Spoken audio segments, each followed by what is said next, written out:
Hello, I'm Álvaro Garcia and I'm the director of Mayhem Mirror Studios. My VFX background includes companies such as MPC, DNEG or ILM. Last year I founded Mayhem Mirror Studios to create the Cito Yuna in real time and CRETE prototype, a biopunk video game, which is the one we are gonna use for this example, explaining how I use KineFX into Unreal Engine 5 for combat systems, cinematics or loopable animations.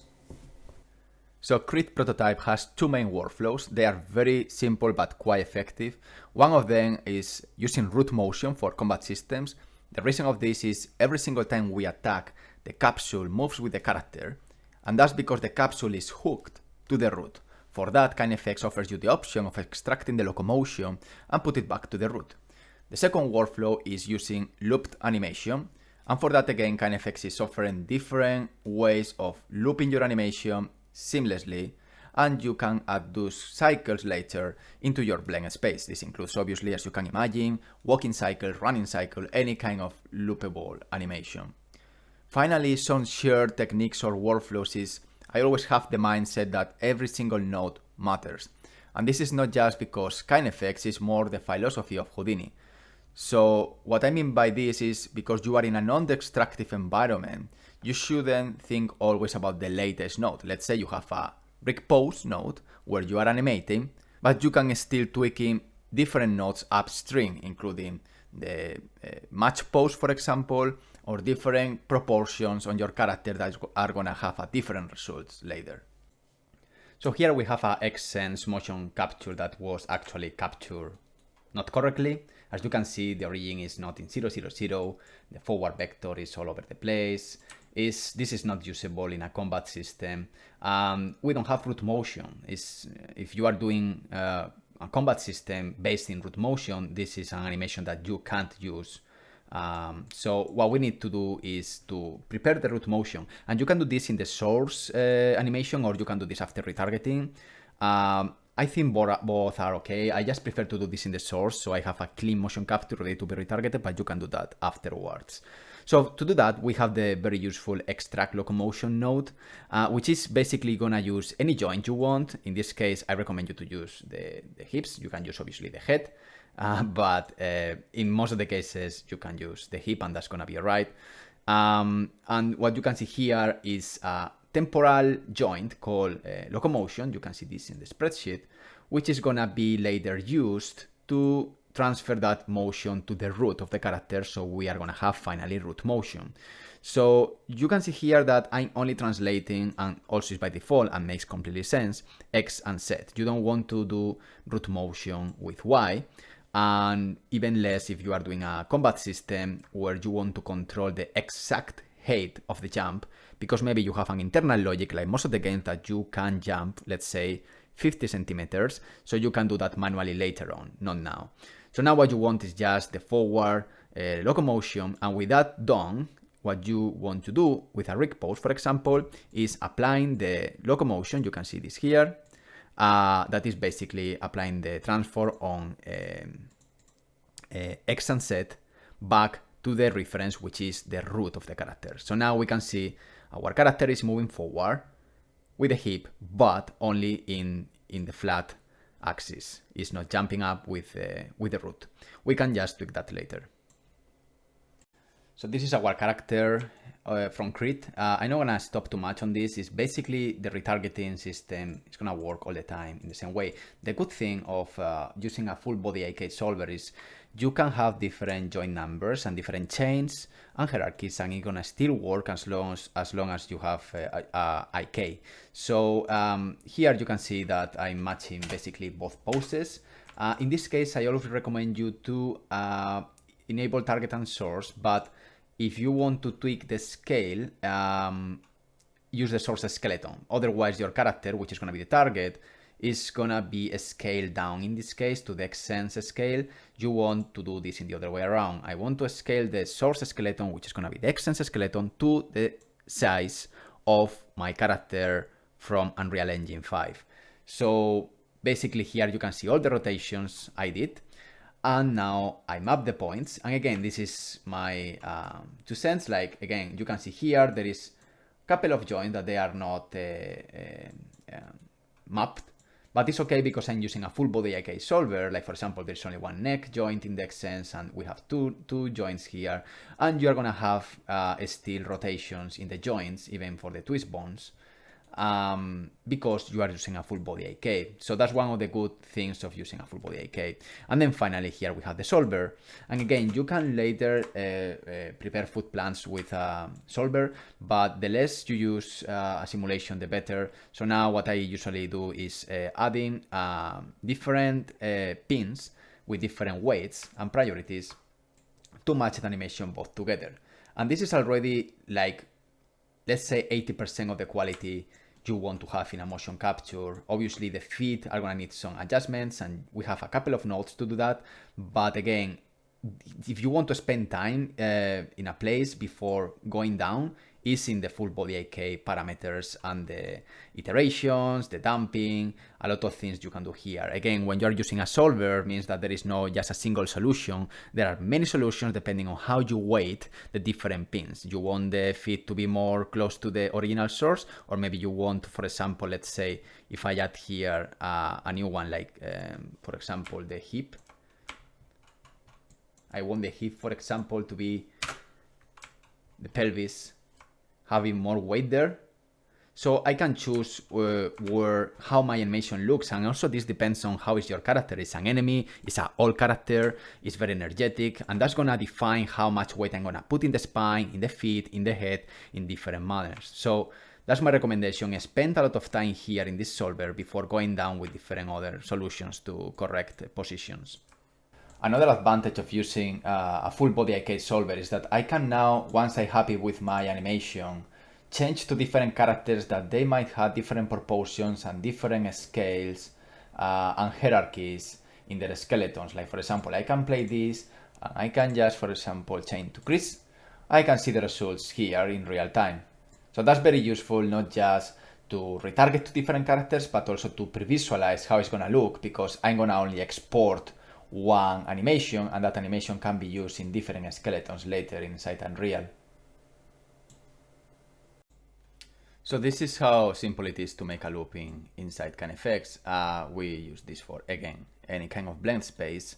Once you have the retarget done and your tweaks done of what is the animation, the motion capture, in this case, for example, you can see I just use even a cinematic acting, which is this, and then it does other actions. There is no loop whatsoever here. It's just stopping and starting. So what I do is all the classics of extracting locomotion. This is not needed at all, but it's just because I'm using the same branch and the same tree. What really matters is the moment I convert after the retargeting, my animation in the rig to a motion clip where I'm gonna pre-visualize exactly the range I need. I always put a little bit of handles, let's say 5 frames before the loop starts and 5 frames after the loop ends. For example, I use the contact to the floor in the right leg, and I know that's gonna be my loop. Could be on 2s, could be on 4s, depending on how much you feel the energy of the animation. You need to keep this in mind, because when we start looping something, we have a lot of spine bending forward, and when we want to stop the loop, our body tends to bend back the spine. So that's something a bit dangerous. But once we are happy with that, we just do the cycle here, which is gonna have a lot of different options that you need to tweak by your own. This is just a pre-visualization, how many cycles I want before and after. What is the joint, and this is very important, that is gonna be the locomotion, in this case the root. Most of the cases you want to use the root. Obviously, as before, X and Z. And finally, the blending technique. In this case, I want to preserve the length, so there is no kind of jump, but depending on what is the energy, you can use different options. How many frames? In this case, 10 I found the best result. Sometimes if it's very close, can be snappy and can use 2-3 frames, but in this case, because this was not meant to be a loop, I made this a loop from nowhere. I used 10 frames and it's more or less working. The bias left and right from the previous and the next loop, etc. One important thing is this one. This is what is going to create the seamless loop for Unreal Engine. Keep in mind that you need to be careful of the potential jumps, because Unreal Engine is going to loop that for you later. So the best way of be sure that it's gonna work is clicking this on, so we know that the latest frame of the loop is gonna be like the first frame of the next loop. And finally, we can evaluate to see how it looks. So the loop, as you can see, from a clip that was not meant to be a loop at all, is working pretty nicely. Maybe there is a little bit of jumping there, you can see, but again, consider that, again, if you do a loop, usually you record also motion capture for loops. But it's working nicely, and you can see again all the results in real time, at the same time, in parallel. Yeah, it's working pretty nicely. I believe that one of the most interesting areas in KineFX is how this framework can bring animators into Houdini. That it's been always, being honest, something a little bit intimidating for many, but I believe that this kind of visual interaction is gonna help to animators just to jump, and having a character with no need of a rig almost ready to go. So obviously the first one I already mentioned is the visual feedback. As you can see in the picture, we can see all the motion paths that they are also editable in the viewport, which is always a plus. The motion path is great also to know the timing and spacing. As you can see, the different big keys and the in-betweens there, the interpolation. So that gives you a sense of the speed. As you can see, for example, in the picture, the sword goes way faster in the loop and then goes slow because it's not doing more actions.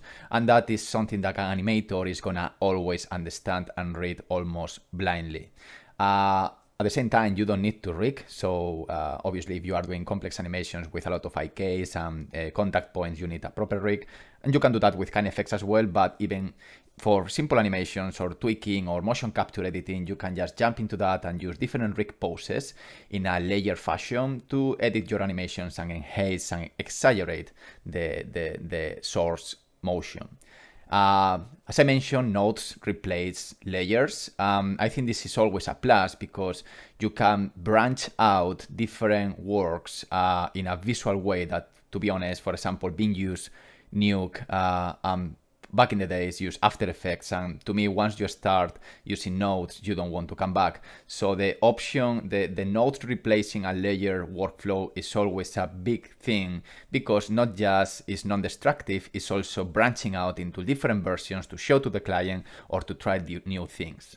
And finally, we have nodes to help with secondary animation, which most of the cases is something repetitive, and we can automate that with different options to have a little bit of overlap, to exaggerate hip motion, to have a little bit of extra energy in our animations.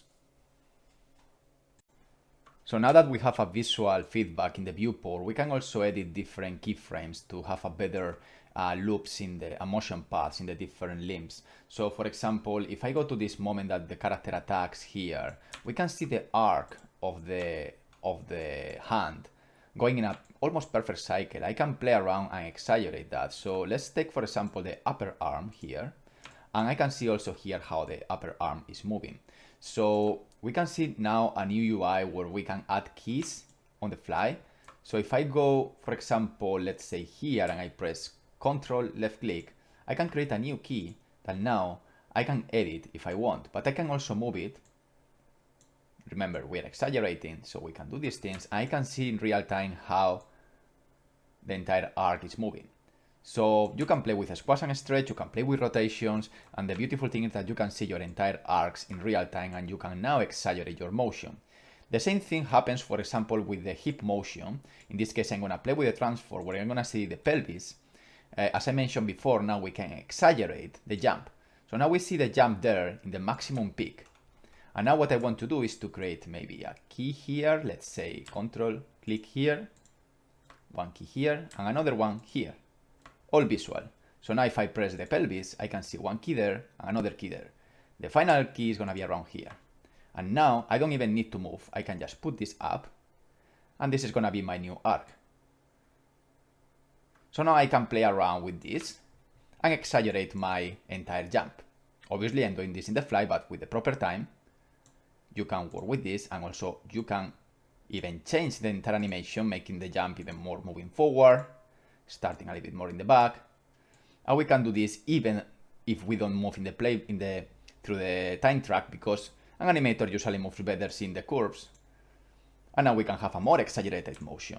So that's one of the most interesting parts of rig pose, that you don't need to know about Houdini, about taking something. You can see the path and you can start playing around with the different results in real time. Finally, I want to mention secondary motion node, which is going to be useful to do this kind of overlaps or exaggeration in specific limbs without animating. Obviously, this is more like an area where you need to experiment with to see the results. Here you can see a little bit of jiggle in the head, just to exaggerate, you know, the jump and how the head moves. This is too much, obviously, but you can play around.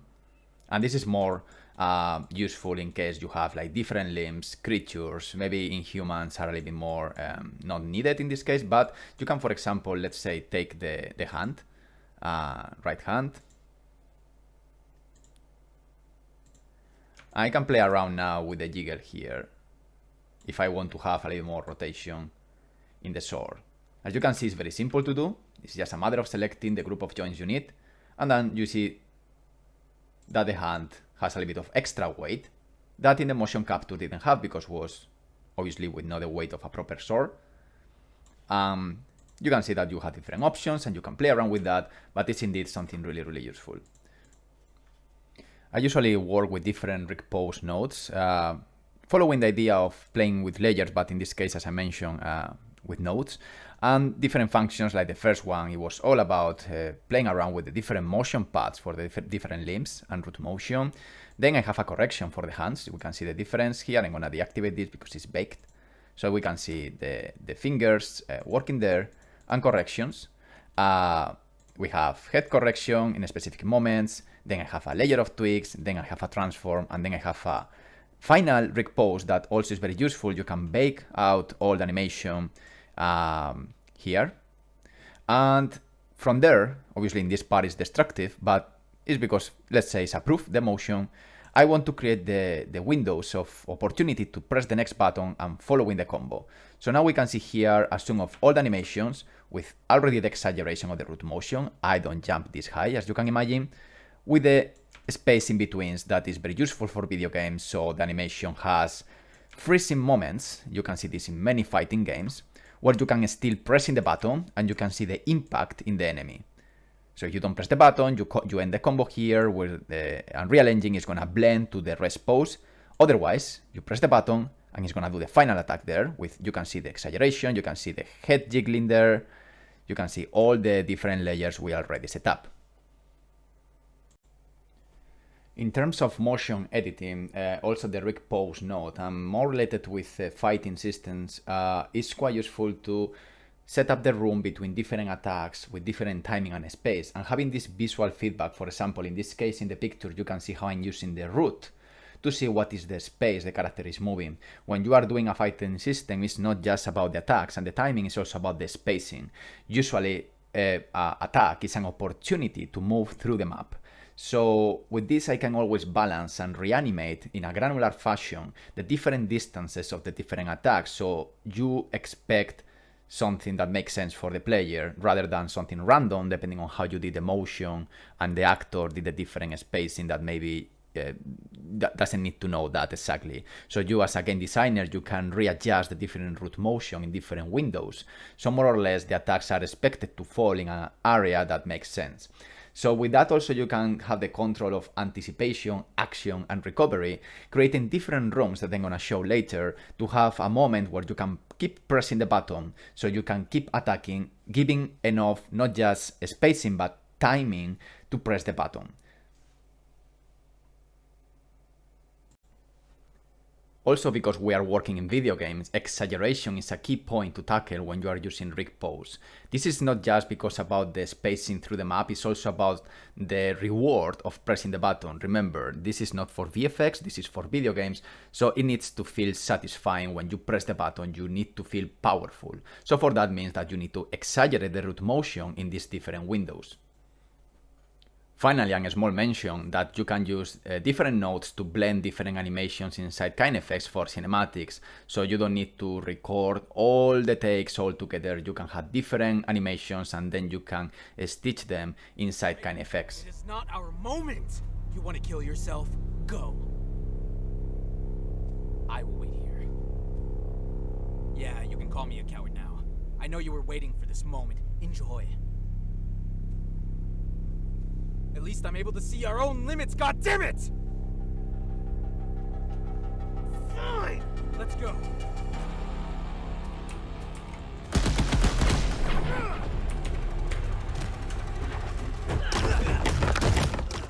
Thank you very much for watching. I hope this was useful, or at least inspire you to try new techniques and workflows where visual feedback and visual interaction is quite relevant. I really believe that retargeting is an art, and I think KineFX is going to offer you that window. So if that's the case, I wish you all the luck in your projects. Thank you again. Bye bye.